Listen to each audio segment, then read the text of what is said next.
জুলাই আন্দোলনে যারা চোখ হারালো, এখনো অনেকেই কিন্তু মানে বিনা চিকিৎসায় পড়ে আছে, তাদের কিন্তু চিকিৎসা করতে বিদেশে পাঠানো হয়নি। ডক্টর ইউনূস কিন্তু এই জুলাই যারা আহত, তাদের জন্য কিন্তু তেমন কিছুই তিনি করেননি। আহতদের চিকিৎসার জন্য তিনি পরিপূর্ণ ব্যবস্থা নেননি। এখনো অনেকেই কাতরায় বুলেটের আঘাতে, যারা মানে বৃদ্ধ, তাদের প্রপার সেই ট্রিটমেন্ট হয়নি, সেই যাদেরকে সেই বিদেশে নেওয়া চিকিৎসা করার প্রয়োজন ছিল, চিকিৎসা হয়নি। এখানে মূল বিষয়টা হচ্ছে ডক্টর ইউনূস বলেন, মনির হায়দার বলেন, বা আলী রিয়াজ বলেন, এরা আসলে এদের তো এক ঠ্যাং সবসময় বিদেশেই থাকে, এবং এরা সুযোগ মতো আবার বিদেশের মাটিতে চলে আসবে। মাঝখান দিয়ে হলো কি, যে আমার দেশের গরিব জনগণ বা আমার দেশের যারা স্টুডেন্ট, যারা তাদের দেশপ্রেমে চেতনা উদ্বুদ্ধ হয়ে একটা ফ্যাসিস্ট শক্তির বিরুদ্ধে লড়াই করলো, করে একটা হাসিনার মতো একটা দানবকে তারা দেশ থেকে পালাতে বাধ্য করলো, দিন শেষে তাদের ভাগ্যের কি পরিবর্তন ঘটলো বা তাদের কি হলো? কিছুই হয় নাই। জাস্ট এই জুলাই আন্দোলনকে পুঁজি করে কিছু বাটপার, কিছু চিটার, কিছু ইউনুসের মতো এনজিওর কিছু মানুষজন, এদের পোয়াবারও হয়েছে। তো হতাশার জায়গা কিন্তু ওইটাই, যখন আমরা এদের সমালোচনা করি তখন অনেকে বলে যে ভাই তাহলে হয়তো কখন আপনারা বলবেন হাসিনাই ভালো ছিল। আরে বাল, হাসিনা ভালো ছিল এটা আমরা কেন বলবো? হাসিনার মতো ফ্যাসিস্ট, ইতিহাসের নির্মম মানে গণহত্যা চালানো স্বৈরাচারের পক্ষর কথা আমি বলছি না। আমি বলছি যে আমরা চেয়েছিলাম যে এই দানবের বিদায়ের পরে আমরা একটা মানবিক শাসন ব্যবস্থার দিকে যাব, আমাদের সমাজ ব্যবস্থা একটা পরিবর্তন আসবে, আমরা একটা পরিবর্তন চেয়েছিলাম, একটা ভালোর দিকে একটা পরিবর্তন হবে।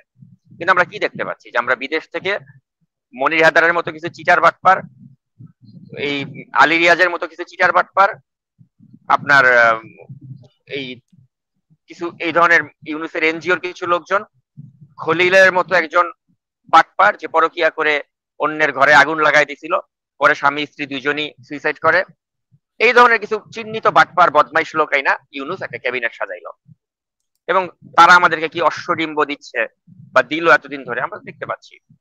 বলা হচ্ছে যে ফেব্রুয়ারি মাসে একটা নির্বাচন হবে। কিসের নির্বাচন হবে ফেব্রুয়ারি মাসে? I don't see any election in February.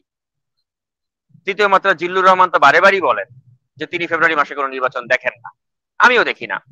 নির্বাচনের কোনো পরিবেশই নাই, নির্বাচন হবে না, নির্বাচন হইতে দিবে না। যেখানে আপনার সো কল্ড এই যে এবি পার্টি, জামায়াতে ইসলামীর মতো এরকম মুনাফেক, এরা বসে আছে একটা কেচাল লাগাই দিয়ে নির্বাচনটা হইতে দিবে না। আর আপনি কি মনে করছেন যে জামাত ইসলাম এখন কি, তারা কি মানে সংগঠিত না? তারা কি ভালো পয়সা টয়সা খরচ করে নাই? তারা ফেসবুকের যে কয়টা পেজ তারা কিনছে বা কিনতেছে, আপনি শুনলে আটকায় উঠবেন। 1 লক্ষ 2 লক্ষ সাবস্ক্রাইবার আলা বিভিন্ন ফেসবুক পেজ, ধরেন একটা কাপড়ের দোকানের পেজ, বা ধরেন একটা কসমেটিক্স এর ব্র্যান্ডের একটা পেজ, বা ধরেন একটা নিউজ ভিত্তিক একটা পেজ কেউ বানাইছে, সেটার 2 লাখ 3 লাখ বা 1 মিলিয়ন ফলোয়ার আছে, এগুলি সব জামাত ইসলাম কিনতেছে। কিনে কিনে তারা ফেসবুকের এখন কিন্তু অনেকগুলো ম্যাসিভ ফলোয়ার ওয়ালা পেজ বা গ্রুপ, এগুলো এখন জামাতের নিয়ন্ত্রণে। নির্বাচনের আগে দিয়ে ওদের খেলা আপনি দেখবেন, কি ক্যাম্পেইনটা অনলাইনে জামাত ইসলাম চালাবে, পুরো অনলাইনটা আপনার তখন জামাতময় হয়ে যাবে। এখনো তো জামাতময়, অনলাইনে তো সোশ্যাল মিডিয়াতে তো বিএনপির তো কোনো পাত্তাই নাই জামাত ইসলামের সামনে, থাকবেও না। আগামী যে নির্বাচনের পরিবেশটা যখন আরেকটু তৈরি হবে বা একটা নির্বাচনের দিকে যখন দেশ যেতে নিবে, তখন দেখবেন তারা কি ধরনের আউলা লাগায় দেয় দেশে। এবং এই আউলা লাগায় দেওয়ার জন্য জামাত ইসলাম কিন্তু তাদের একটা পরিকল্পনা নিয়ে তারা আগাচ্ছে।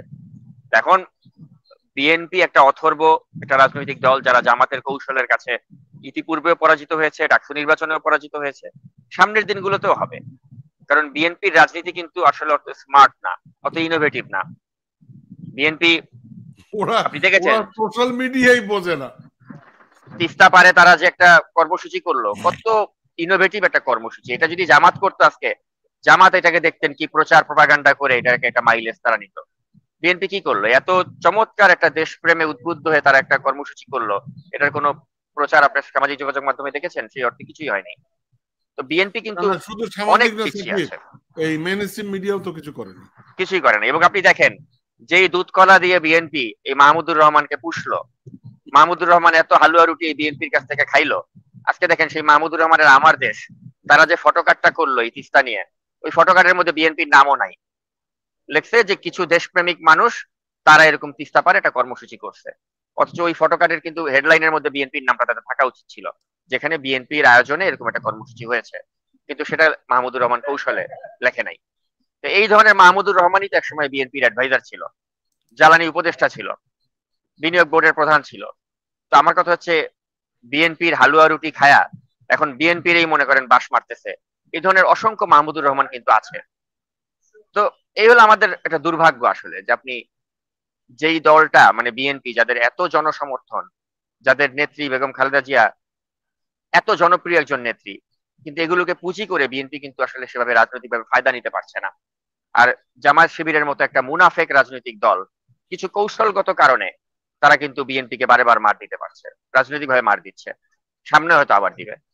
তো এগুলো আসলে দুঃখজনক, কারণ আমাদের এই দেশটাকে নিয়ে এরা যে ধরনের ছিনিমিনি খেলছে বা যে কুটচাল করছে, আগামী দিনগুলোতেও করবে, এটা কিন্তু আমাদের দেশটার জন্য একটা অশনি সংকেত। এবং এদের মূল লক্ষ্যই হচ্ছে এই দেশটাকে একটা সিরিয়া, আফগানিস্তানের মতো পরিস্থিতি তৈরি করা, একটা অস্থিতিশীল অবস্থা তৈরি করা, এবং ওটা করে তারা নিজেদের যে সুযোগ সুবিধা বা তাদের কথায় যে অনেক কিছু হচ্ছে, এগুলোই তারা কন্টিনিউশন চাচ্ছে, তারা পাওয়ারটা এনজয় করছে, এটার কন্টিনিউশন তারা চাচ্ছে। অনেক ধন্যবাদ সাকিব।